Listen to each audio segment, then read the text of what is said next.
سارے کے سارے وہ اشہد ان علی ولی اللہ کا اقرار کر لیں. کیا آپ عوام کو تشیع کی طرف لانا چاہتے ہیں؟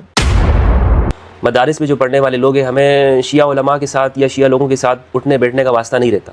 وہاں میں مارگاؤں کے باہر ہم کھڑے رہتے تھے محرم میں، کبھی باہر نہ نکلے. اچھا جی، کبھی باہر نہیں آنے چاہیے. اچھا مجھے ایک بات بتائیں، اہل البیت کے سوا کسی اور کی گارنٹی دی ہے رسول نے؟ پھر اس کے بعد 2018 میں نے تبلیغی جماعت کے ساتھ سال لگائے پورے پاکستان کے اندر. اچھا، خطبہ حجۃ الوداع، اس میں رسول اللہ صلی اللہ علیہ وآلہ وسلم نے کس کا پرچار کیا؟ یا صحابہ کا پرچار کیا یا اہل البیت کا پرچار؟ قرآن اور اہل بیت کا. قرآن و اہل بیت کا پرچار کیا. یہ تراویح نہیں ہے تو یہ عوام اٹھ کے مولویوں کو گریبانوں سے پکڑیں گے کہ بھئی آپ لوگ تو آج تک ہمیں 3 گھنٹے کھڑا کروایا، اب کیا ہوگا؟ غصہ آتا تھا آپ کو کہ شیعہ مل جائے تو؟ مجھ سے تو اتنی کمیاں ہو گئی کہ میرے اپنے ماموں کے ساتھ بھی لڑ پڑا ایک دن. بسم اللہ الرحمن الرحیم، اللہم صلی علی محمد وعلی آل محمد. ناظرین، اس سے پہلے بھی ہماری بیٹھک ہو گئی ہے مفتی صاحب کے ساتھ، اور ایک بار پھر دل بھی کر رہا تھا اور عوام کی بہت سارے سوالات تھے کہ مفتی صاحب سے کریں، اور میں بھی یہی کوشش کرتا ہوں کہ بھئی ہم وہ سوالات یا جو اعتراضات عوام کے ذہن میں ہوتا ہے، ویسے عقیدے کے بارے میں یا کوئی ایسی باتیں، یہ اللہ رب العزت کے ذات کے ساتھ خالص ہیں کہ عقیدے کا تعلق ہمارا خدا کے ساتھ ہونا چاہیے. البتہ بعض زبانی چیزیں یا جو لوگ دیکھتے ہیں کوشش کرتے ہیں کہ مجھے بھی کرنا چاہیے اور آپ کو بھی اور سب کو، کہ عوام جو ہم سے پیار کرتی ہیں یا عقیدت رکھتی ہیں، یا بعض عوام ایسے جو ہم پہ معترض ہیں، ان کو بعض باتیں بتانی چاہیے تاکہ ان کے ذہنوں میں جو سوالات ہوتے ہیں وہ بھی ختم ہو اور ذہناً تشفی بھی ہو. تو اسی حوالے سے ہم نے پھر کراچی میں آیا اور مفتی صاحب کے ساتھ ایک بار پھر ملاقات ہو گئی. بہت خوشی ہوتی ہے مفتی صاحب کو اللہ تعالیٰ لمبی زندگی دے. تو یہی سوالات جو عوام کے ذہن میں ہوتا ہے ہم کوشش کرتے ہیں کہ آپ سے بھی پوچھ لیں. اور سب سے پہلے سوال میں یہی رکھوں گا آپ کے ساتھ مفتی صاحب کہ اس دور کے اندر ماشاءاللہ آپ صحابہ کرام کا بھی اور اس سے زیادہ آپ اہل بیت علیہ السلام کا تذکرہ حد سے بڑھ کر کرتے ہیں، اور یہ ہماری کم نظری ہے اور بددیانتی ہے کہ جب بھی اہل بیت علیہ السلام کا ذکر کیا جاتا ہے تو شیعت کا فتویٰ یہ چیزیں سارے سامنے تیار کھڑی رہتی ہیں. البتہ پھر بھی آپ سے میں پوچھتا ہوں کہ کیا جس انداز سے آپ صحابہ کرام کے ساتھ اہل بیت علیہ السلام کا تذکرہ کرتے ہیں، کیا آپ عوام کو تشیع کی طرف لانا چاہتے ہیں؟ آپ اپنا نظریہ تو بتائیں نا کہ عوام اہل سنت، جیسے آپ خدا اہل سنت ہیں، سارے شیعہ ہو جائیں، آپ یہ چاہتے ہیں؟ کیا ترتیب ہے اگر اس کا؟ آپ بسم اللہ والصلاۃ والسلام علی رسول اللہ وآلہ ومن اللہم صلی علی محمد وآل محمد وبارک وسلم وصلی علیہ رب اشرح لی صدری ویسر لی امری واحلل عقدۃ من لسانی یفقہوا قولی. بہت شکریہ آپ کا سید طیب شاہ صاحب کہ آپ دوبارہ سے یہ نشست اس کو سرانجام دے رہے ہیں آپ، اور جو سوالات آپ کے ذہن میں آئے یا جو آپ سے پوچھے گئے وہ آپ پوچھ رہے ہیں. اور آپ کا کراچی تشریف لانا، میں آپ کو ویلکم کہتا ہوں کراچی میں کہ آپ یہاں پر تشریف لائے، اور میں چاہوں گا کہ آپ یہاں پر علماء جو اہل تشیع کے ہیں، جو دیگر مسالک کے علماء ہیں، ان سے بھی آپ ملاقاتیں کریں جو کراچی کے علماء ہیں، تاکہ ہم ایک دوسرے کو سمجھنے کی کوشش کریں.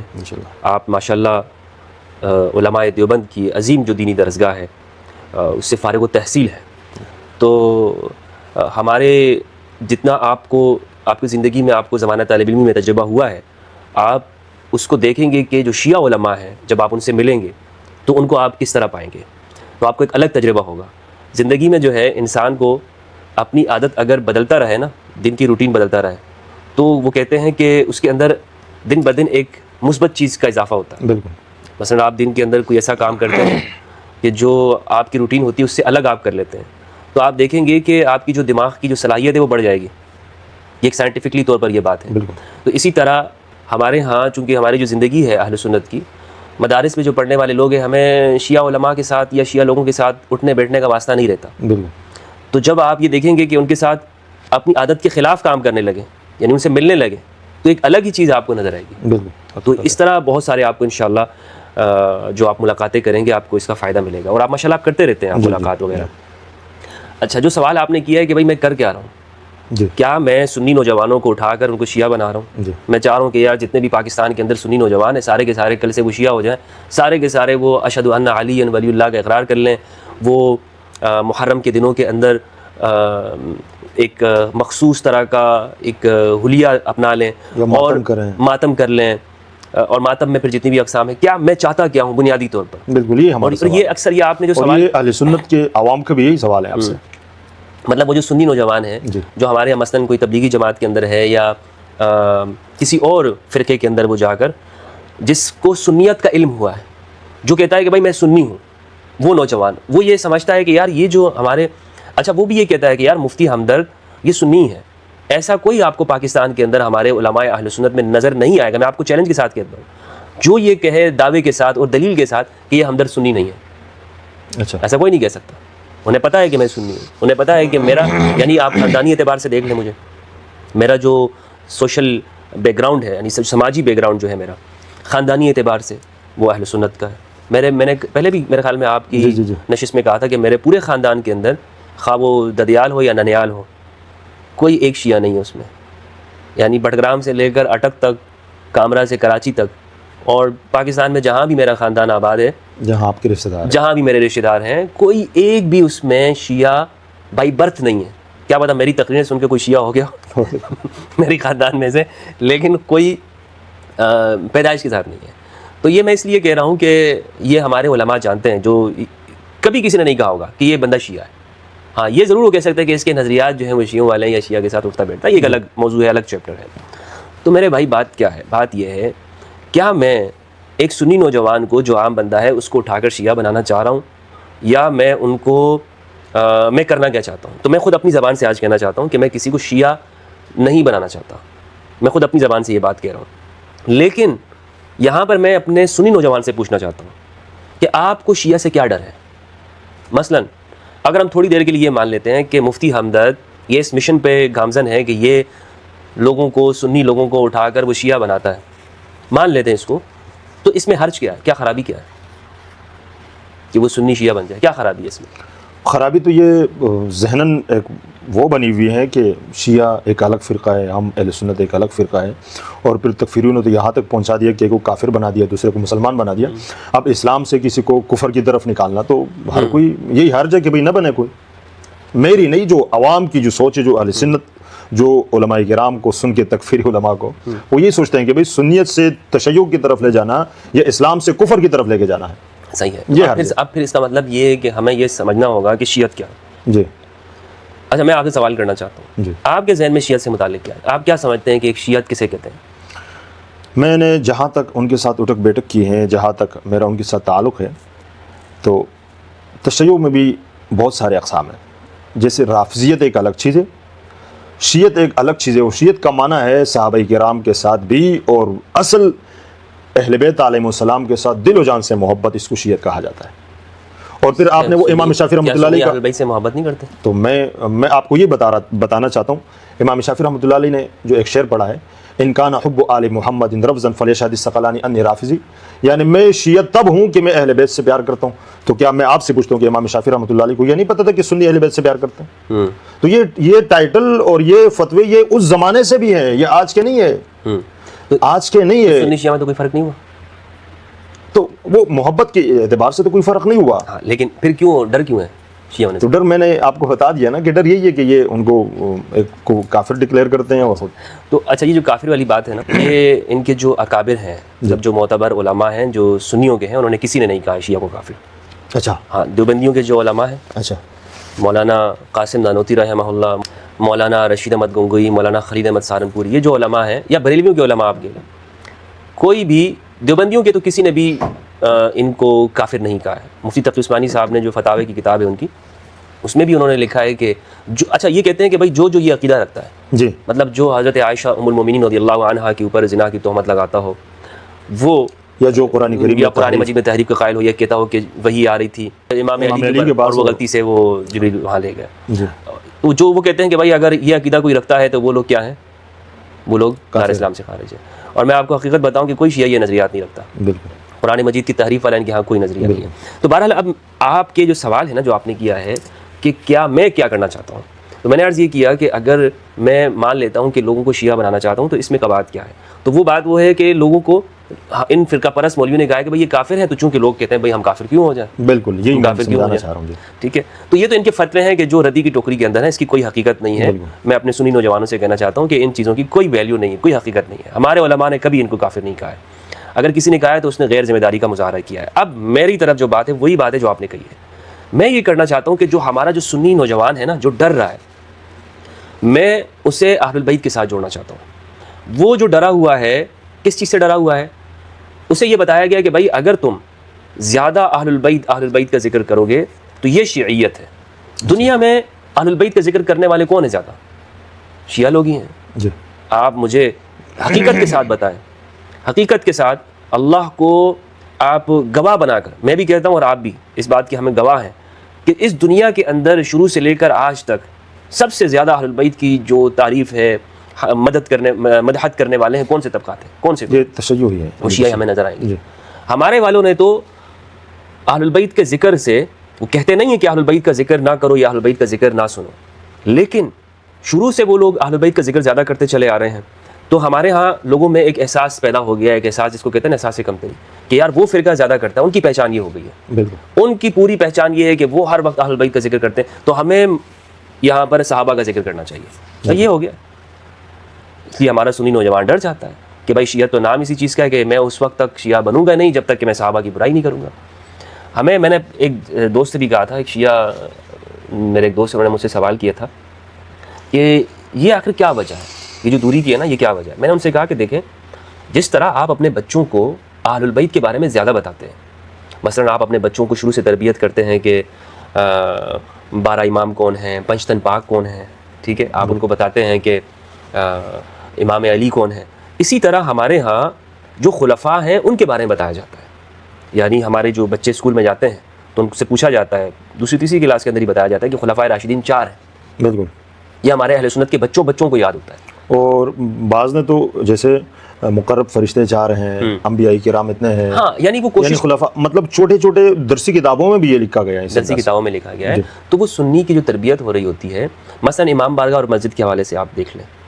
امام بارگاہ اور مسجد کی خود میرے گھر کے اندر بھی میرے بچے جو ہیں وہ, ان سے میں نے ایک دن پوچھا کہ مجھ سے پوچھا, بلکہ میرے بیٹے نے پوچھا کہ ابو یہ بتائیں کہ یہ امام بارگاہ کیا ہوتی ہے؟ تو میں نے ان کو کہا کہ بھائی جس میں شیعہ لوگ وہاں پر اپنی مجلس کرتے ہیں, ان کی بھی مجلس ہوتی ہے, شیعہ کی بھی مجلس ہوتی ہے, شیعہ بھی نماز پڑھتے ہیں, ان کے ہاں بھی مسجد ہوتی ہے, اور ہمارے ہاں بھی ایک مسجد ہوتی ہے. اس سے اگلے دن میرا بیٹا مجھے کہتا ہے کہ ابو شیعہ کے ہاں ان کی مسجد نہیں ہوتی, ان کے ہاں امام بارگاہ ہوتی ہے. اچھا. اب وہ 9 سال کا ہے. تو میں نے اپنے بیٹے سے پوچھا آپ نے کہاں سے سیکھا, آپ کو یہ بات کہاں سے معلوم ہوئی؟ میں نے کہا ان کی بھی مسجد ہوتی ہے اور میں آپ کو لے کے جاؤں گا. تو خیر بہرحال اس نے مجھے بتایا کہ نہیں, مجھے جو مسجد ہوتی ہے نا وہ صرف مسلمانوں کی ہوتی ہے. اچھا. اب یہ میرے بیٹے کے الفاظ ہیں کہ مسجد صرف کن کی ہوتی ہے؟ مسلمانوں کی ہوتی ہے. مسلمانوں کی ہوتی ہے, شیعوں کی تو مسجد نہیں ہوتی ہے. اچھا. تو پھر میں نے خیر اس کو ایک ترتیب کے ساتھ میں اس کو سمجھایا میں نے. تو کہنے کا مقصد یہ ہے کہ اس طرح کے نا ہمارے اندر فرق ہیں, یہ چیزیں ہیں ہمارے اندر. اس کو سمجھنے کے لیے ہمیں ضرورت یہ ہے کہ ہم لوگوں کے ایک دوسرے کے قریب ہوں. یہ فرق بنایا گیا ہے, یہ فرق لوگوں کے دماغ میں ڈالا گیا ہے. تو میں نے ان اپنے شیعہ دوست سے کہا کہ بھائی ہمیں نا ہمارے بچوں کو صحابہ کے بارے میں زیادہ بتایا جاتا ہے, اور آپ کے ہاں آپ کے بچوں کو اہل بیت کے بارے میں بتایا جاتا ہے. اب تم مجھ سے یہ شکوہ مت کرو, ایک سنی ہونے کے اعتبار سے مجھ سے یہ شکوہ مت کرو, یا کسی بھی سنی سے مت کیا کرو کہ بھائی وہ زیادہ اہل بیت کے بارے میں کیوں نہیں کہتا.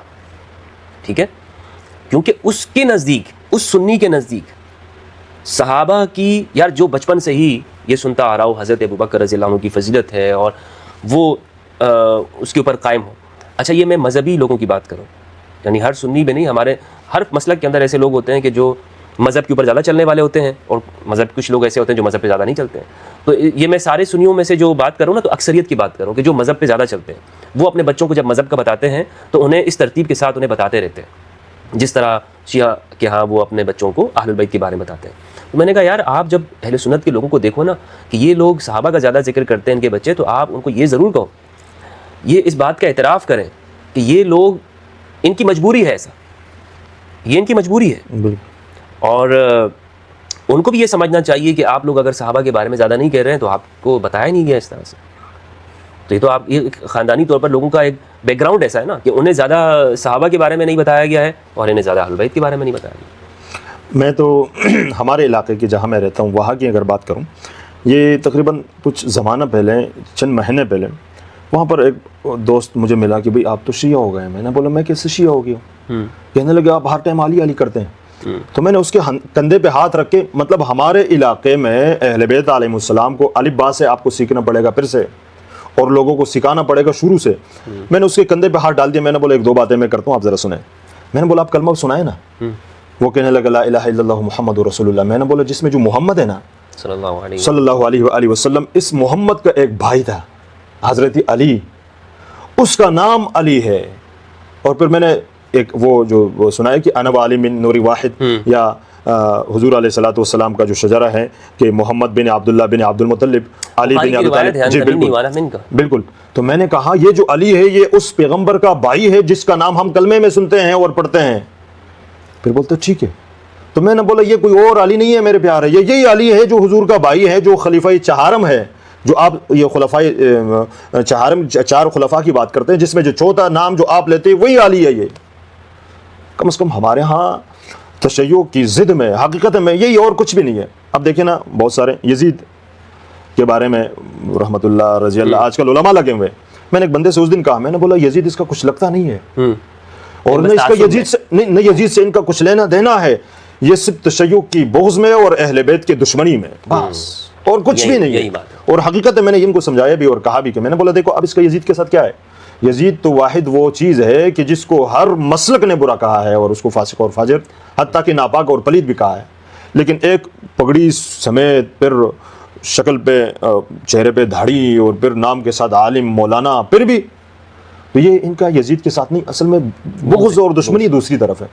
تو ہمارے علاقے میں تو یہ دور کرتے ہیں نا نوجوانوں کو، یہی کہہ کر. مثلا محرم کے دن جب آتے ہیں یہ آپ کو کہتے ہوئے سنائی دیں گے کہ بھائی محرم کے دنوں میں آپ رویا مت کرو. جی بدعت ہے، بدعت ہے، سبیل بدعت ہے. بھائی پانی پلانا بدعت کیسے ہو گیا؟ کسی کو پانی پلانا، پیاسے کو شربت پلانا، کھانا کھلانا، حلیم کھلانا، دیگ بنانا، یہ بدعت کیسے ہو گیا بھائی؟ وہ کہتے ہیں کہ آپ اور دنوں میں کیوں نہیں کرتے؟ بھائی اور دنوں میں کرو، بالکل اور دنوں میں بھی کرتے ہیں یہ، لیکن اچھا اور دنوں میں اگر نہیں بھی کرتے، اس دن میں کرتے، تو بدعت کیسے ہو گیا بھائی؟ بدعت تو وہ چیز ہوگی نا کہ جس سے رسول اللہ نے منع کیا ہے کہ اب یہ دین کے اندر سمجھ کے آپ کرتے ہیں نا، اس لیے ان کو بدعت نہیں نہیں ثواب سمجھ کے، یہ بھی کوئی بدعت کی ڈیفینیشن نہیں ہے کہ ثواب سمجھ کے آپ کوئی کام کرے تو بدعت ہو گئی. کسی مسکین کو کھانا کھلانے پر کب منع کیا دین نے؟ دین نے کب منع کیا کہ آپ کسی کو پانی نہ پلائیں؟ کون سی جگہ، کون سی ایسی نس ہے کہ جس میں منع کیا؟ بھائی آسان کر کے ہم سمجھے نا. کبھی رسول اللہ نے منع کیا ہو کہ آپ صلی اللہ علیہ وآلہ وسلم آپ کسی کو پانی نہیں پلانا؟ ایسی تعلیمات تو نہیں ہے اسلام کی. تو بدعت یہ جو انہوں نے لٹ لے کے دوڑ پڑتے ہیں نا کہ یہ بدعت ہے، مسئلہ سارا یہ ہے کہ یہ ان دنوں کے اندر اگر روئیں گے، بھائی کیوں رو رہے ہیں؟ اچھا امام حسین کے اوپر رو رہے ہیں، بھائی وہ ایسی مظلومانہ داستان ہے، وہ ایک ایسی ایک اس کے اندر اللہ سبحانہ و تعالیٰ نے اتنی ایک کشش رکھ دی ہے کہ جو بھی اسے سنتا ہے اس کا دل اہل بیت کی جانب کھینچا چلا جاتا ہے. تو یہ ظالم فرقہ پرست منع کرتے ہیں اپنے لوگوں کو کہ ان کے قریب مت جانا. یہی وجہ اور کوئی وجہ نہیں ہے. بالکل حقیقت. کیونکہ آپ یہ دیکھیں کہ یہ اپنے اکابر کے اوپر رو بھی رہے ہوتے ہیں، اپنے اکابر کے لیے. اچھا انہوں نے بہت ساری چیزوں کو جو شریعت کے اندر امینڈمنٹ کی ہیں انہوں نے ایسی کہ اپنے لیے جائز قرار دیا ہے. مثلا یہ مدارس کا معاملہ لے لیں. جی. مدرسے پہ زکوٰۃ دینا. جی. مدرسے پہ زکوٰۃ ہوتی ہے، زکوٰۃ کے مصارف میں سے ہیں. غربت کے حوالے سے اگر ہو تو جو قرآن مجید میں جو مصارف زکوٰۃ بیان ہوئے ہیں اس میں کوئی مدرسے کو دینا یہ تو نہیں ہے. محتمم صاحب مدرسے زکوٰۃ لے گا، کسی جگہ نہیں ہے. میں سنی شیعہ کی بات ہی نہیں کر رہا ہوں، مصارف زکوٰۃ میں نہیں ہے. لیکن مولویوں نے امینڈمنٹ کی ہے نا. کیا کرتے ہیں پتہ ہے آپ کو؟ جب ہم مدرسے میں داخلہ لیتے ہیں تو اس کے اندر جو فارم ہوتا ہے والغارمین وفی سبیل اللہ وابن السبیل، تو یہ اللہ تعالیٰ کے راستے میں نا مدارس والے بھائی انما الصدقات للفقراء والمساکین والعالمین. ہاں مدرسہ، لیکن دیکھیں مدرسے کے اوپر جب مدرسے کے اندر تو بہت سارے لوگ ہیں نا. بالکل. ٹیچر بھی ہیں جو اپنی تنخواہ لے رہے ہیں. جی. ٹھیک ہے. جو محتمم صاحب بھی ہیں جو تنخواہ لے رہے ہیں. جی. مدرسے کو ایز اے بلڈنگ کی میں بات کر رہا ہوں. اچھا. وہ جو وہاں پڑھ رہا ہے اس کو تھوڑی زکوٰۃ دیتے ہیں. یہ فرق سمجھے. یہ جو وہاں پہ پڑھ رہا ہے جو اسٹوڈنٹ ہے آپ کیا سمجھتے ہیں اس کو زکوٰۃ دے رہے ہیں؟ مطلب ان کو کھانا کھلایا جاتا ہے سارا. ہاں لیکن زکوٰۃ کی ایک شرط ہے، تملیک. ہاں ٹھیک ہے. مثلاً زکوٰۃ میں زکوٰۃ دینا چاہتا ہوں 2.5%، تو میں کسی کو مالک بناؤں گا. بالکل. کہ بھائی یہ آپ کو میں مالک بناتا ہوں، وکیل کے ذریعے کروں یا خود کروں، لیکن تملیک اس کے اندر شرط ہے. ٹھیک ہے. اس کو چاہے پتہ ہو یا نہ ہو لیکن میں اس کو مالک بنا دوں. مالک بنانے سے مراد یہ کہ میں اس سے واپس نہیں لوں گا وہ پیسہ. صحیح ہے. تو مدارس میں ایسا نہیں ہوتا. مدارس میں بچوں کو نام پہ لی جاتی ہے نا زکوٰۃ، جو ہے وہ بچوں کے نام پہ لی جاتی ہے. تو کیا ان بچوں کو وہ زکوٰۃ ملتی ہے؟ وہ مالک بن رہے ہوتے ہیں. ان کے ہاتھوں میں تو نہیں آتی ہے. بالکل ان کے ہاتھوں میں تو نہیں آتی ہے, لیکن زکوٰۃ البتہ جو لیتا ہے تو وہ بچوں کے لیے قبول کرتا ہے. نہیں دیکھیں, نہیں یہ حقیقت وکیل بنتا ہے. میں آپ کو بتا رہا ہوں یہ کیا انہوں نے چالاکی کیا کرتے ہیں یہاں پہ. یہ کرتے ہیں کہ وہ کہتے ہیں کہ بھائی یہ زکوٰۃ ہم جو لے رہے ہیں نا, وہ سائن پہلے سے ہی کروا دیتے ہیں, بچے کو بیچارے کو پتہ ہی نہیں ہوتا. اچھا وہ جو فارم بھر رہا ہوتا ہے, بھائی آپ بغیر کسی کی رضا کے کیسے اس کا فیصلہ نافذ ہو جائے گا شریعت میں. اس بچے کو پتہ ہی نہیں ہے, جو 10-12 سال کا بچہ ہے جو مدرسے میں وہاں داخلہ لے رہا ہے, اسے آپ اس میں شک ہوتی ہے کہ میں اپنا وکیل بناتا ہوں, جتنے بھی جو مصارف لینے میں ادارے کو وکیل بنا رہا ہوں, یہ میری طرف سے لے گا. یہ اس میں شک ہوتی ہے یا نہیں ہوتی؟ ہوتی. یہ ہوتی ہے. اب وہ آپ کی جانب سے لوگوں سے زکوٰۃ لے رہے ہیں. میں یہ نہیں کہہ رہا ہوں کہ یہ جائز ہے یا ناجائز ہے, میں یہ نہیں بات کر رہا ہوں. میں یہ کہہ رہا ہوں کہ انہوں نے جو بدعت کی بات کرتے ہیں نا مولوی صاحبان, بات اس کے اوپر آ رہی ہے. میں اس کی بات کر رہا ہوں. میں قطعاً یہ نہیں کہہ رہا ہوں کہ یہ اس کو ناجائز ہے مدرسے کو زکوٰۃ دینا یا حرام ہے. نہیں, آپ دیں بھائی. مدرسے کے اندر لوگ قرآن مجید پڑھ رہے ہیں, دین کی تعلیم حاصل ہوتی ہے, لیکن کہنے کا مقصد یہ کہ انہوں نے ایک اپنا گنجائش بنائی ہے نا. بالکل انہوں نے گنجائش بنائی ہے اپنے لیے. اس بچے کو تو پتہ ہی نہیں ہوتا کہ بھائی میرے نام پہ جو مال لیا جا رہا ہے. حالانکہ شریعت یہ کہتی ہے کہ وہ جو مدرسے میں داخل ہونے والا بچہ ہے اس کے پاس پیسے آئیں, وہ کہے کہ بھائی ہاں میں آپ کو اجازت دیتا ہوں محترم صاحب کو, آپ اسے مجھ پہ خرچ کرنا, فلاں جگہ پہ خرچ کرنا. ایک چیز کی تو آپ اس سے پھر اجازت نہیں لیتے ہیں. تو بالکل بات آگے چلی گئی. یہ جو انہوں نے بدعت کی بات کی, اب میں سبیل کی بات کر رہا تھا. سبیل ہے, کھانا کھلانا ہے. اب دیکھیں یہ ساری چیزیں کیا ہیں, یہ اللہ کی راہ میں خرچ کرنا ہے. آپ اس کو کیسے بدعت کہہ سکتے ہیں؟ کیسے آپ کہہ سکتے ہیں کہ بھائی محرم کے دنوں میں آپ لوگوں کو کھانا نہ کھلائیں, لوگوں کو پانی نہ پلائیں؟ تو انہوں نے جو منع کیا ہے وہ بنیادی طور پر دوسرے فرقے کی بغض کے اندر. یہ اچھی طرح سے جانتے ہیں کہ اس وقت میں پوری زمین کے اوپر نا علی وجہ الارض اگر اہل البیت کا کوئی ذکر کرنے والا ہے تو یہ لوگ ہیں. یہ ان کے ساتھ میں اٹھا بیٹھا ہوں, میں نے دیکھا ہے کہ یہ اہل البیت کے لیے کیسے ان کے دل ان کے روتے ہیں. ان کے دل یہ جب اپنے سینوں کو مارتے ہیں تو آپ کبھی ان کو دیکھیے گا, کبھی ان کے ساتھ بیٹھ کے, یہ بہت دکھی ہیں یہ لوگ. یہ کہتے ہیں کہ جناب زینب سلام اللہ علیہا وہ کس طرح سے مظلومیت کے ساتھ ان کو لے جایا گیا اور کیا کچھ ان کے ساتھ ہوا. یہ ان چیزوں کو یاد کرتے ہیں اور وہ جذبات ان کے جڑے ہوئے ہوتے ہیں, اور ایسے موقع پر ان کے پھر یہ اپنے اوپر قابو نہیں رکھ پاتے. تو خیر بہرحال اس کو ہم چاہے جائز کہیں ناجائز کہیں بدعت کہیں, لیکن یہ لوگ جو اپنی جو پریکٹس کر رہے ہوتے ہیں یہ اہل البیت کے ساتھ مکمل خلوص کے ساتھ کرتے ہیں. تو اس کے علاوہ تو دیگر تو ہم لوگوں نے تو شکوک و شبہات پیدا کیے ہیں. ہم لوگوں نے تو یعنی اتنے شکوک و شبہات پیدا کیے ہیں کہ ابھی آپ خود دیکھیں کہ کیا ایسے علماء نہیں ہیں یہاں پر اسکالر سنیوں کے اندر جو یزید کو رحمۃ اللہ علیہ کہتے ہیں؟ بالکل کہتے ہیں نا. بالکل. تو کیوں کہہ رہے ہوتے ہیں؟ مجھے میں نے بتا دیا بغض میں, بغض کے اندر کہتے ہیں. جی. تو یہ بات ہے کہ ان کے ساتھ آپ نہ بیٹھو, ان کے پاس آپ نہ جاؤ, اسی لیے منع کرتے ہیں سنی نوجوانوں کو. اچھا مفتی صاحب یہ تو بات ہو گئی. البتہ میری بھی ذہنیت یہی ہے کہ کوئی بھی سنی اہل بیت علیہ السلام کا ذکر اس لیے نہیں کرتا کہ لوگ شیعہ ہو جائیں, بلکہ یہ حق سمجھتے ہیں کہ اہل بیت کا ذکر یہ حق ہے کہ ان کا تذکرہ کیا جائے. ایسا ہی ٹھیک ہے نا. اب ہمیں ان پر سوال اٹھانا چاہیے کہ بھی آپ منع کیوں کر رہے ہیں اس ذکر سے؟ ٹھیک ہے نا, منع کیوں کر رہے ہیں آپ منع کیوں کر رہے ہیں؟ تو اسی انداز سے پھر جب ان کے اوپر بات آتی ہے, ہمارے ایک ماموں ہے کل مجھے پکڑ کے کہنے لگے کہ ماشاءاللہ ہر وقت علی علی کرتے ہیں فیس بک پہ فلانا ڈنگا. مجھے کہنے لگے مجھے یہ بتائیں کہ کیا اہل بیت پرچار کے محتاج ہیں؟ تو میں نے بولا اگر اہل بیت پرچار کے محتاج نہیں ہے تو پھر کائنات میں کوئی بھی پرچار کے محتاج نہیں ہے. پھر تو تمہاری یہ جو جماعتیں ہیں جتنی جن کے لیے تم دریاں بچھا رہے ہوتے ہو, جن کے لیے تم ماشاءاللہ تبلیغ پہ جا رہے ہو, تو یہ بھی تو پرچار کے محتاج نہیں ہے نا. تم جو ان کے جھنڈے اٹھاتے ہو, ان کے لیے نعرے لگاتے ہو, تمہارا ایک لیڈر جس کی زندگی اس نے اسلام کے لیے ماشاءاللہ کچھ کیا ہو نہ کیا ہو, لیکن جو اہل البیت ہیں جنہوں نے دین پہنچایا ہے, جن کے رسول اللہ صلی اللہ علیہ وآلہ وسلم روتے رہے ہیں, ان کا پرچار نہیں کرنا چاہیے. یعنی خطبہ حجۃ الوداع اس میں رسول اللہ صلی اللہ علیہ وآلہ وسلم نے کس کا پرچار کیا؟ کیا صحابہ کا پرچار کیا یا اہل البیت کا؟ قرآن اور اہل بیت کا. قرآن و اہل بیت کا پرچار کیا. حدیث ثقلین اس سے تو کوئی انکار نہیں کرتا نا کہ اس میں رسول اللہ نے یہ فرمایا کہ اذکرکم اللہ فی اہل بیتی. بالکل. میں تمہیں اپنے گھر والوں کے اندر کے بارے میں اللہ یاد دلاتا ہوں, اللہ تعالیٰ سے ڈراتا ہوں, ان کے یاد دلاتا ہوں تمہیں. ڈراتا نہیں ہوں, ڈراتا تو خوف کا لفظ ہوتا ہے نا. یاد دلاتا ہوں, اذکرکم اللہ, ذکر اللہ, اللہ یاد دلاتا ہوں کہ ہمیشہ تم یاد رکھنا کہ میرے جب بھی کوئی معاملہ کرو تو اہل البیت جب تمہارے سامنے آئے نا تو اللہ یاد آ جائے تمہیں. یہ اہل البیت وہ ہیں کہ تمہیں خدا ہمیشہ یاد رہنا چاہیے ان کے معاملے میں. مجھے بتائیں آج اگر ایک طرف کربلا بپا ہو جائے, آج ایک مرتبہ پھر ہمیں موقع مل جائے, ہم سب کو, ہم سنی ہو یا شیعہ جو بھی, ایک مرتبہ پھر سے کائنات زمانہ پیچھے پلٹ جائے اور کربلا بپا ہو جائے، خدا کی قسم کہاں کھڑے ہوں گے؟ کدھر جائیں گے ہم؟ بالکل صحیح ہے. تو اللہ یاد دلایا رسول اللہ نے. مجھے یاد آنا چاہیے کہ میں دیکھ رہا ہوں کہ ایک جانب یہ اہل البیت نماز پڑھ رہے ہیں، دوسری جانب وہ لوگ بھی نماز پڑھتے ہیں، وہ جو عمر بن سعد ہے، شمر بن ذوالجوشن ہے، یا خولہ ہے، یا دوسرے ہیں، یا عمر بن سعد اور اسی طرح عبید اللہ بن زیاد نماز پڑھ رہے ہیں یہ لوگ. بالکل ٹھیک ہے. وہیں سے بھی اذان کی آواز آ رہی ہوتی. تو مجھے کیسے پتہ چلے گا کہ حق کدھر ہے؟ حق کدھر؟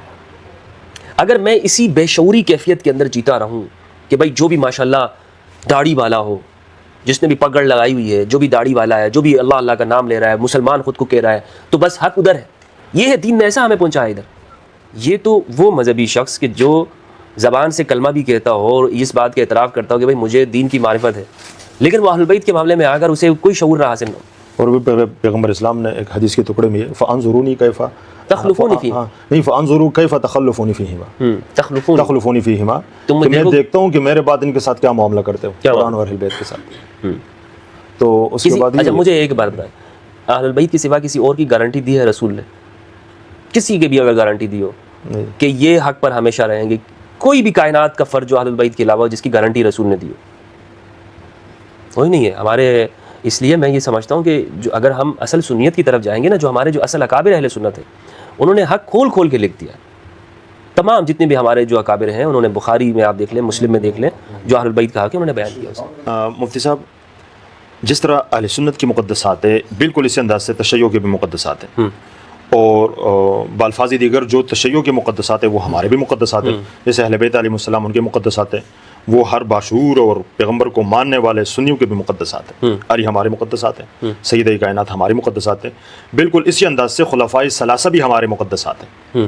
تو اب میں آپ سے ایک بات پوچھتا ہوں کہ بھئی حضرت ابوبکر صدیق رضی اللہ تعالیٰ عنہ جو خلیفہ اول ہے، ان کے بارے میں آپ کا نظریہ کیا کہتا ہے؟ آپ کی رائے کیا ہے ان کے بارے میں؟ حضرت ابوبکر رضی اللہ تعالیٰ عنہ کے بارے میں میرا نظریہ یہ ہے کہ میں ان کو صاحب ایمان مانتا ہوں، رسول اللہ کا جلیل القدر صحابی مانتا ہوں ماشاءاللہ. اور جو ان کا سٹیٹس ہے قرآن مجید میں سورہ توبہ کی آیت نمبر 100 میں بیان ہوا، السابقون الاولون من المہاجرین والانصار والذین اتبعوہم بإحسان رضی اللہ عنہم ورضوا، اللہ ان سے راضی ہے. حضرت ابوبکر، اسی لیے میں آپ نے دیکھا ہوگا کہ میں حضرت ابوبکر کے ساتھ رضی اللہ تعالیٰ عنہ کہتا ہوں. جی، اس سے چند دن پہلے آپ کی پوسٹ بھی دیکھی کہ اتحاد کے لیے سب سے بڑی ضروری اور پہلی شرط یہ ہے کہ خلفائے ثلاثہ اور امہات المومنین کا احترام. مجھے بہت زیادہ اچھی لگی. ضرور میں خود یہ چاہتا ہوں. اختلاف ضرور ہے جی، یعنی مجھے اختلاف ایسا نہیں کہ میں حضرت ابوبکر رضی اللہ عنہ سے اختلاف کر رہا ہوں، نہیں، بلکہ ان اصولوں کی بنیاد پر کہ جو ہمارے علماء اہل سنت نے کتابوں میں لکھی ہیں، جی، اور وہ روایات جو ہماری کتابوں میں موجود ہیں. مثلا فدق کا واقعہ میں سیدہ زہرا البتول علیہ السلام کے ساتھ ہوں. میں اس موقف کے اندر، اس معاملے کے اندر حضرت زہرا کو حق پر مانتا ہوں کیونکہ انہوں نے قرآن سے استدلال کیا. اور میرا جو منہج ہے وہ بھی آپ نے دیکھا ہوگا کہ میں روایت سے زیادہ قرآن کو محکم مانتا ہوں. بالکل. یعنی قرآن مجید کے مقابلے میں کوئی اگر روایت بھی آ جائے تو کوشش یہ ہوتی ہے کہ وہ روایت آپس میں میچ کرنے کی، اور اگر نہیں ہو رہی تو میں قرآن کو سب سے مقدم مانتا ہوں. بالکل. اور کسی شخصیت کی رائے، کسی کی، حتیٰ کہ احادیث بھی اگر ہمیں ملتی ہیں، اگر وہ قرآن کے ساتھ برابر ہے نا تو ٹھیک ہے، اگر نہیں ہے تو ان حدیثوں کو ہم نہیں لیں گے. یہ میرا قرآن مجید کے ساتھ یہ تعلق ہے میرا، صرف زبان سے نہیں ہے. زبان سے نہیں ہے کہ ہم زبان سے کہیں کہ جناب میں قرآن کو ماننے والا ہوں، بلکہ قرآن کے ساتھ آپ نے عمل بھی یہ کرنا ہے. بالکل. کہ قرآن کی جب آ جائے، قرآن کی آیت آپ کے سامنے ہو، تو کسی بڑے سے بڑے لوگوں کا قول، کوئی بڑا سے بڑا جسے کہتے ہیں کہ عالم ہو، مفتی ہو، مجتہد ہو، آج تو لوگ اپنے مجتہدین کی وجہ سے قرآن چھوڑ دیتے. لوگ اپنے فقہا کی وجہ سے، واضح قرآن مجید کی آیت ہے، قرآن مجید کی واضح آیت ہے، الطلاق مرتان فامساک بمعروف او تسریح باحسان. طلاق 2 مرتبہ ہے. مولوی صاحب کہتا ہے نہیں، اگر ایک مجلس میں آپ نے 3 کی طلاقیں دے دیں تو وہ بیوی جو ہے وہ طلاق ہو جائے گی، ٹھیک ہے، اور طلاق بائنہ ہو جائے گی، مطلقہ ہو گئی. حالانکہ قرآن کیا کہتا ہے؟ قرآن کہتا ہے طلاق 2 مرتبہ، یعنی طلاق رجعی ہے.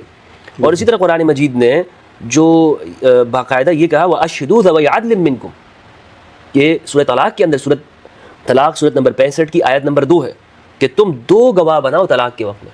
مولوی صاحب کہتا ہے نہیں، ایک موقع پر اگر تم نے 5-6 بھی بول دیا تو 3 طلاقیں ہو گئیں، اس کو پڑھ دی. یہ اپنی عقل چلانا ہے قرآن کے مقابلے. اچھا، یہ جو مولوی ہے نا، یہ جو مولوی حضرات، یہ اپنے اکابر، ان کے اکابر نے لکھ دیا، ان کی مولویوں نے کہہ دیا ہے کہ بھائی نہیں اس طرح ہے. تو رسول اللہ صلی اللہ علیہ وآلہ وسلم کے دور اقدس میں طلاق کیسے دی جاتی تھی؟ بھائی حضور کے زمانے میں بھی تو واقعات ہوتے ہوں گے نا. عبداللہ ابن مسعود رضی اللہ عنہ کہتے ہیں کہ طلاق حسنہ یہ ہے طلاق سنہ. طلاق حسنہ کے میرے زبان سے ورڈ اس لیے نکل گیا، وہ نعمت البدعۃ الحسنہ، نعمت البدعۃ حاضی، بدعت حسنہ سے نکلا ہے. عبداللہ ابن مسعود کہتے ہیں کہ سنت طلاق یہ ہے کہ آپ ایک حیض میں ایک طہر میں دیں، اس کے بعد ایک حیض گزرے گا، پھر ایک طہر میں دیں، پھر اس کے بعد حیض. رسول اللہ نے پورا طریقہ بیان کیا، صحابہ کو منتقل ہوا ہے. لیکن مولوی صاحب یہاں پر کیا کرتے ہیں؟ مولوی صاحب اپنی بات، مولوی صاحب کی بات میں مجھے ایک بات یاد آ گئی کہ پرسوں مجھ سے کسی نے پوچھا کہ تراویح کے بارے میں نا، تو آپ کو بھی سنا تھا اور پھر انہی جوانوں نے مفتی طارق مسعود صاحب کی چھوٹی سی سنے نا، مفتی طارق میں پڑھتا ہوں، میں نے تقریباً 10 سال تک قرآن نہیں، مطلب میں خود قرآن بھی میں نے سنایا ہے تراویح میں. اچھا ایک بات کرتا ہوں، مولوی صاحب کی بات کرتا ہوں، مولوی صاحب کی بات کرتا ہوں. اچھا ان لوگوں نے آپ کو بھی سنا تھا، اور پھر مفتی طارق مسعود صاحب کی ایک چھوٹی سی کلپ چلی تھی کہ بھئی یہ تو پیغمبر نے نہیں کیا، اسلام میں نہیں ہے، البتہ صحابہ کرام نے کیا، اس انداز سے ہم چلتے ہیں. تو اس نے کہا آپ کیا کہتے ہیں؟ میں نے بولا میں کیا کہتا ہوں. اب اگر 160 سال کے اندر جہاں دیوبند یا بریل بنے ہیں، 160 سال کے بعد اگر آپ کہتے ہیں کہ بھئی یہ تراویح کوئی نماز ہی نہیں ہے، کوئی جماعت کے ساتھ کوئی بھی تراویح نہیں ہے، تو یہ عوام اٹھ کے مولویوں کو گریبانوں سے پکڑیں گے کہ بھئی آپ لوگ تو آج تک ہمیں 3 گھنٹے کھڑا کروایا، اب کیا ہوگا؟ تو آپ کی بات ٹھیک ہے نا کہ مولوی اپنی اس بات کو مطلب جگہ پہ رہنے کے لیے آپ کو برا بلا بھی کہیں گے، آپ کے اوپر فتوے بھی لگائیں گے. لیکن میں تراویح کا مخالف نہیں ہوں.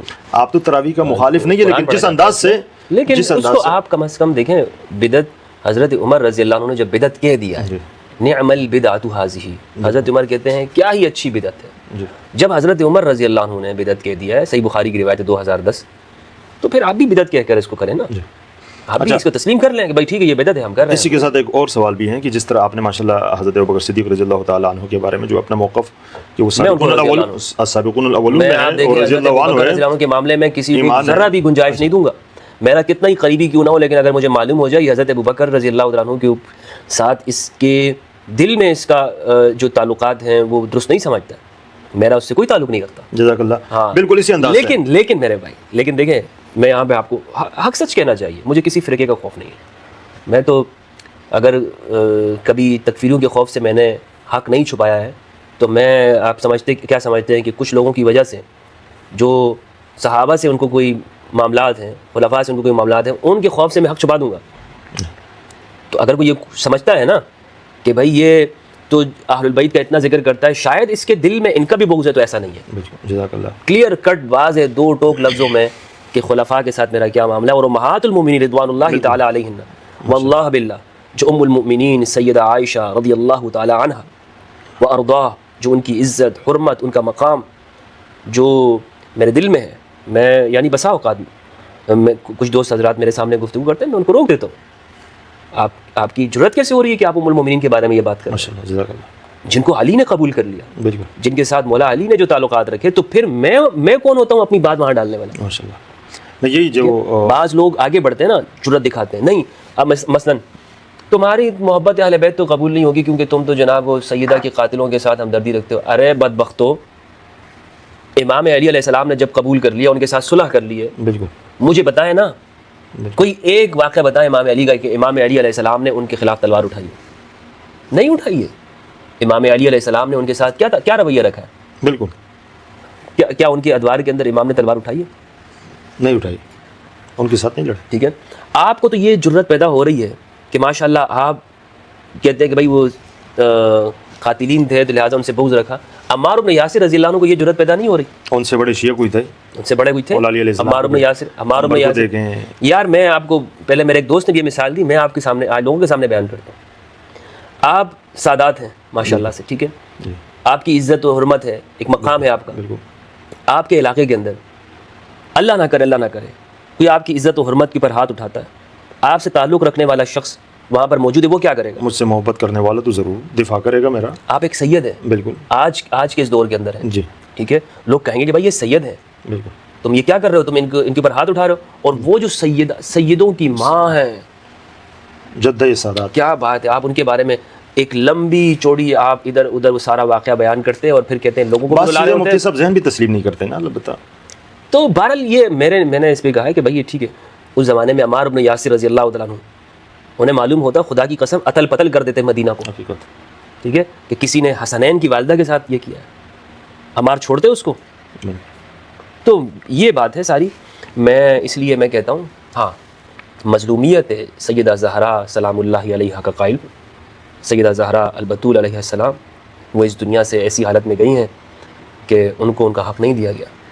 اور صحیح بخاری کی روایت ہے 4240 کہ حضرت امام علی علیہ السلام نے ان کو رات کی تاریکی میں دفنایا، رات کی تاریکی میں جنازہ پڑھایا، اور ولم یؤذن بہا ابا بکر، اور حضرت ابو بکر کو خبر امام علیہ السلام امام علی نے پڑھا۔ یہ ناسبی ہیں جو کہتے ہیں کہ حضرت ابو بکر رضی اللہ عنہ نے پڑھایا، کوئی نہیں پڑھا حضرت ابو بکر رضی اللہ عنہ نے، امام علی نے پڑھایا، یہی بخاری کی روایت ہے، اور آنے کی اجازت بھی نہیں تھی۔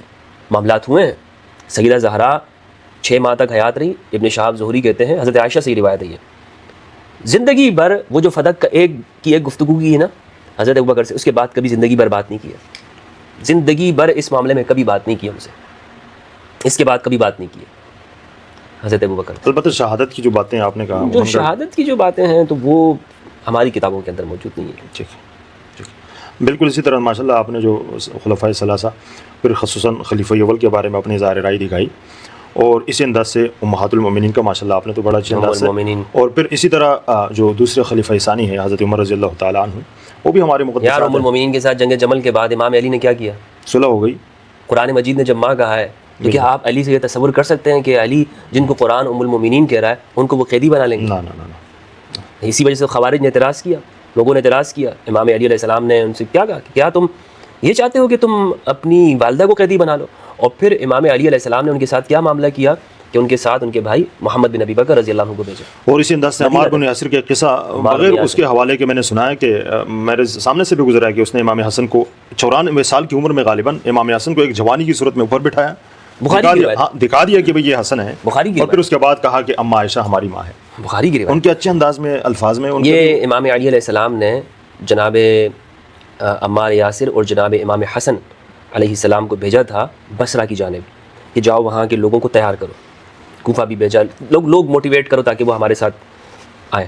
تو اس موقع پر امام حسن علیہ السلام اور جناب عمار گئے تھے، تو مسجد میں یہ گفتگو ہو رہی تھی، تو امام حسن کو اوپر بٹھایا جی، اور خود نیچے جو ہوتے ہیں نا جناب عمار نیچے بیٹھ گئے، مطلب ایک بتا دیا کہ ان کا جو مقام ہے وہ یہ ہے، اسنانی کریم میں برابری نہیں ہے، بالکل مقام بتا دیا، برابری نہیں ہے، اہل بیت کی برابری نہیں کر سکتے، اہل بیت کی برابری نہیں کر سکتے۔ اور یہ بعد میں آنے والوں کے لیے بھی ایک سبق ہے کہ عمار بن یاسر نے کیا سکھایا ہے اور ہم ان کے ساتھ کیا کرتے ہیں۔ آج ہم اپنے پیر حضرات کے ساتھ کیا معاملات کر رہے ہیں، بالکل پیروں کی تاریخ وفات، وصال، زندگی، ڈیٹ آف برتھ، یہ سب چیزیں یاد ہوتی ہیں، پوری جنتریاں بنائی ہوئی ہیں لوگوں نے، گھروں میں لگائی ہوتی ہیں، اہل البیت کے بارے میں نہیں معلوم ہوتا، اہل البیت کی زندگی کیا ہے۔ جناب عمار وہ جنگ جمل کے موقع پہ کیا کہتے تھے؟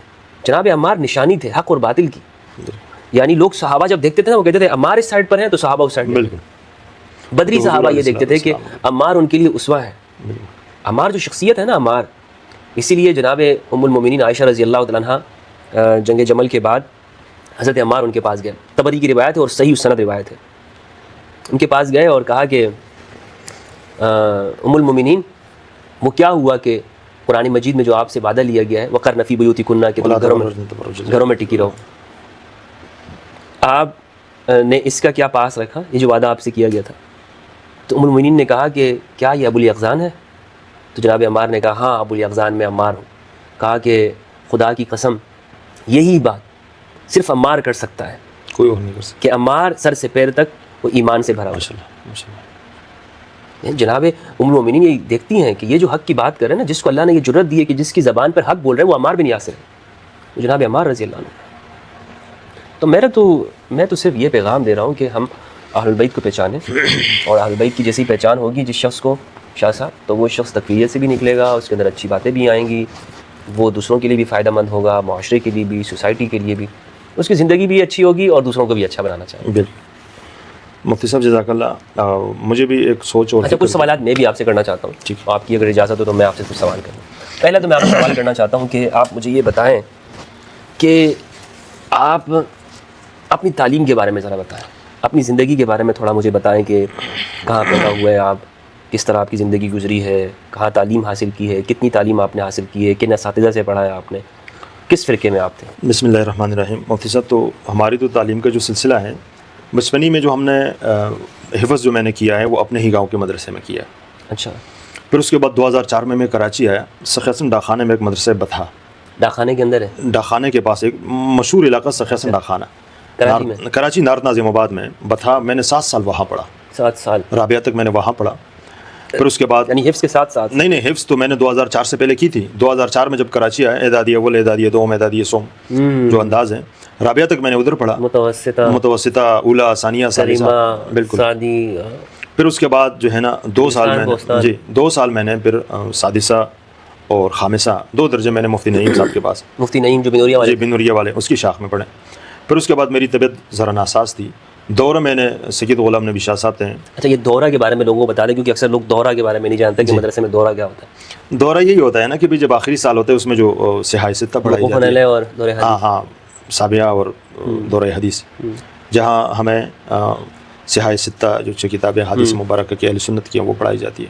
یہی دورہ ہوتا ہے. پھر دورے کے بعد دورے کو کہتے تھے چکر الحدیث. جی تو اس کے بعد تقریباً چکر ہی دیتے ہیں، کچھ ابواب ہی پڑھاتے ہیں، تو اس میں تو زیادہ تو نہیں. تو بہت ساری باتیں ابھی جب ہم سمجھ میں آ رہی تھی تو ہم سوچتے کہ کیا ہم اس دن چھٹی پہ تھے یا کیا ہو گیا. جیسے بخاری کے اندر جیسے آپ اہل بیت علیہ السلام کے جو فضائل ہیں وہ ہم جب ابھی پڑھتا ہوں میں، یا میں دیکھتا ہوں کہ میں سوچتا ہوں کہ اس دن میں کہیں چھٹی پہ تو نہیں تھا. نہیں، وہ پڑھاتے نہیں ہیں. اچھا یہی کتابیں تو یہی ہیں، کیسے نہیں پڑھاتا وہ تو قبلہ کتابیں تو یہی ہیں، پوری تو نہیں پڑھاتے نا. جی ایک تو کتابیں لمبی ہوتی ہیں اور پھر لمبی ہونے کے ساتھ 7,000 حدیثیں ہیں، 7,000 تو پھر سال میں پورا کرنا پڑتا ہے. ایک بات بھی وہ اس لیے منتخب ابواب. چلیں اچھا، پھر اس کے بعد تبلیغی جماعت میں، پھر میں تو آپ کو پتہ ہے میں سپاہی صحابہ میں تھا اور تقریباً 10 سال اسی جماعت کے ساتھ منسلک رہا. جیسے کراچی میں آپ نے دیکھا ہے کہ جمعیت علماء اسلام، ہمارے دیوبند کے اندر جمعیت علماء اسلام ہیں، سپاہی صحابہ ہیں، اور یہ ان کی 2 چھوٹی چھوٹی جماعتیں ہیں. اب تو میرے خیال سے اشاعت التوحید و سنت والے پنچپیری جن کو کہا، وہ بھی اپنے آپ کو دیوبند، بہت پرانی ہے، نہیں وہ بھی اپنے آپ کو دیوبند میں ہی شمار کرتے ہیں، وہ جماعتیں ہیں. البتہ میں سپاہی صحابہ میں تھا. پھر اس کے بعد 2018 میں میں نے تبلیغی جماعت کے ساتھ سال لگائے پورے پاکستان کے اندر، پورے پاکستان کے اندر. اور پھر ہمارا علماء کرام کا جو انداز ہوتا ہے نا، ان کے ہاں یہ ترتیب ہوتی کہ وہ ہر مہینے کے ہر تشکیل کے بعد واپس رائے بند آ جاتے ہیں. اس پورے سال کے اندر وہ گھر نہیں آتا، رائے بند آ جاتے ہیں. البتہ جو عوام ہوتی ہے نا، عوام تبلیغی جماعت کی ترتیب یہ ہوتی ہے کہ 8 مہینے مسلسل ان کی ایک ہی تشکیل ہوتی ہے. تشکیل کا مطلب یہ ہے کہ لوگوں کو مطلب ایک پٹی دی جاتی ہے، ایک جماعت بنا کے 10-12 جتنے بھی ہوتی ہے، 8 مہینے مسلسل چلتی ہے پورے پاکستان کے اندر. ہر مسجد میں 2 دن گزارتے ہیں. تو ہمارے ہاں تو تھوڑی آسانی تھی کہ جب بندہ 30 دن یا 25 دن کی تشکیل کر کے آئیں تو پھر 1-2 دن جو ہے نا وہ ہم بزرگوں کے پاس بیٹھے رہے ہیں، پھر اس کے بعد نئی تشکیل کر ایک وقت پاس ہو جاتا ہے. 2018 میں میں نے تبلیغی جماعت کے ساتھ سال لگائے ہیں. اچھا. پھر اس کے بعد میں نے اسکول میں تقریباً 4 سال میں، کیا اس میں زیادہ کیا باتیں آپ لوگوں کو بتاتے تھے تبلیغی جماعت میں جا کے؟ فضائل اعمال اچھا، اور فضائل صدقات. کیا ہے اس میں فضائل اعمال میں؟ فضائل اعمال کے اندر پہلے حصے کے اندر جیسے قرآن کریم کے بارے میں، ان کے فضائل. پھر اس کے بعد نماز کے فضائل. پھر اسی طرح جو ہے نا رمضان کے فضائل. پھر یہی ہوتا ہے فضائل اعمال کے اندر. فضائل درود شریف بھی تھی اس میں سے نکالا ہے.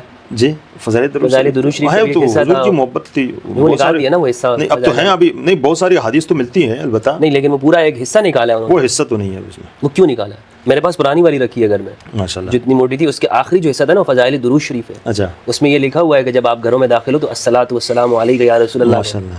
مولانا شیخ الحدیث زکریا انصاری رحمہ اللہ نے اس میں لکھا ہے، بڑے بہترین جید عالم ہیں. اچھا. اور انہوں نے وہ شیخ زکریا رحمۃ اللہ جس کی یہ لکھی ہوئی ہے، جی یہ انہی کی ہے. اچھا. شیخ زکریا صاحب کی. اچھا. اور ان کی کتاب ہے عجز المسالک. اچھا. موطا کی شرح ہے، عربی میں بیروت سے چھپتی ہے. ماشاءاللہ. بڑے بہترین عالم تھے یہ. لیکن انہوں نے فضائل درود شریف لکھی ہے، وہ تبلیغیوں نے نکال دی ہے. اچھا. تبلیغیوں نے. اچھا. ان تبلیغی جماعت والوں نے درود شریف کا جو حصہ تھا نا وہ نکال دیا. تو میں نے ایک سے پوچھا، بھائی آپ نے، یہ تو میں پہلی بار سن رہا ہوں کہ بھائی ایسی کوئی جی حصہ تھا وہ نکالا گیا. ہم کوشش کرتے ہیں کہ دیکھیں کہ وہ کون سا حصہ تھا. جی اس کے آخر میں حصہ تھا. اچھا. اس کے آخر میں جس طرح آپ کہہ رہے ہیں نا فضائل رمضان، فضائل زکوٰۃ، فضائل، اور آخر میں آپ جو ابھی جو فضائل اعمال ہے اس میں فضائل دعوت تبلیغ ہے آخر میں. تو وہ درود شریف کیوں نکالا ہے؟ اچھا. درود شریف کیسے نکال سکتے ہیں؟ واللہ نکالا ہے، فضائل درود شریف نکالا ہے. اچھا. پورا ایک چیپٹر پورے جو صفحات ہیں وہ نکالے ہیں. 150 صفحات ہوں گے یا 100 صفحات ہوں گے. یعنی ایک صفحہ نکال دیں تو کوئی بات سمجھ میں آتی ہے نا. بھائی تبلیغیوں نے پورے یہ چیپٹر ہی نکال دیا. ہم تو معتدل لوگ ہیں، کیوں نکالا ہے؟ اعتدال والے. تو میں نے پوچھا، انہوں نے کہا کہ بھائی اصل میں ہم لوگ سفر پہ لیے جاتے تھے نا تو وہ کتاب بہت بھاری ہوتی تھی. اچھا. بھاری ہونے کی وجہ سے ہم بڑے بڑے بستر اٹھاتے ہیں تو 100 صفحے. میں نے کہا ایک لوٹا کم کر دیتے آپ، ایک لوٹا کم کر دیتے آپ، ایک بینگن کم کر دیتے. نہیں وہ تو جہاں جاتے ہیں تو بعض علاقے ایسے ہوتے ہیں سبزی لے کے جاتے ہیں، بینگن سے مرادی سبزیاں لے کے، مطلب سخت علاقے ہوتے ہیں جہاں وہاں پھر کچھ ملتا نہیں ہے تو پھر یہ تو سبزیاں وغیرہ. ہاں ہم تو پورے یہ سب اٹھا تو 10 دن کی راشن لے کے جاتے تھے. ہاں تو یہ تو کم کر دیتے نا، کیوں بھائی ساتھ میں لے کے جاتے. اچھا. درود شریف کی فضیلت کے اوپر مبنی مشتمل پورا باب نکال دیا. اچھا. بہت دکھ ہوا مجھے، اسی دن سے پتہ چل گیا تھا کہ یہ فراڈ کر رہے ہیں. یہ تو ماشاءاللہ بہت بڑی جماعت ہے. نہیں یہ فراڈ مفتی صاحب بہت بڑی جماعت ہے پورے پاکستان کے اندر, میرے خیال سے پوری دنیا کے اندر کام کر رہی ہے. دیکھیں بڑی جماعت بڑے افراد بھلے ہوں, وہ وشوا ہندو پریشد والے بھی بہت بڑے ہیں دنیا میں, ٹھیک ہے, بی جے پی والے بھی بڑے ہیں. بڑے ہونے سے کیا مراد ہے؟ آپ نے درود شریف کی فضیلت کا باب کیوں نکالا؟ مجھے اس کا جواب میں انشاءاللہ میں دیکھ کے آپ کو جواب ضرور دوں گا انشاءاللہ. اس وقت میں بزرگوں سے پوچھوں گا. مولانا طارق جمیل صاحب بھی تھے اس وقت میں, انہوں نے اس پر ایک لفظ نہیں بولا. طارق جمیل صاحب اگر سن رہے ہوں, انہوں نے اس پر ایک لفظ نہیں بولا, اور ان کو چاہیے کہ آج اس کے اوپر بات کریں. ہم کریں گے بات انشاءاللہ. کہ آپ نے فضائل درود شریف والا حصہ کیوں نکالا ہے؟ اور شیخ زکریا انصاری کی کتاب نہیں ہے جو ابھی فضائل اعمال پڑھاتے ہیں, اوریجنل نہیں ہے, یہ تحریف کی ہے نا. یہی ان مولویوں کا طریقہ ہے, یہ تحریف کرتے ہیں اپنے اکابر, یہ اپنے اکابر کی چیزوں میں انہوں نے تحریف کی, بگاڑ پیدا کیا.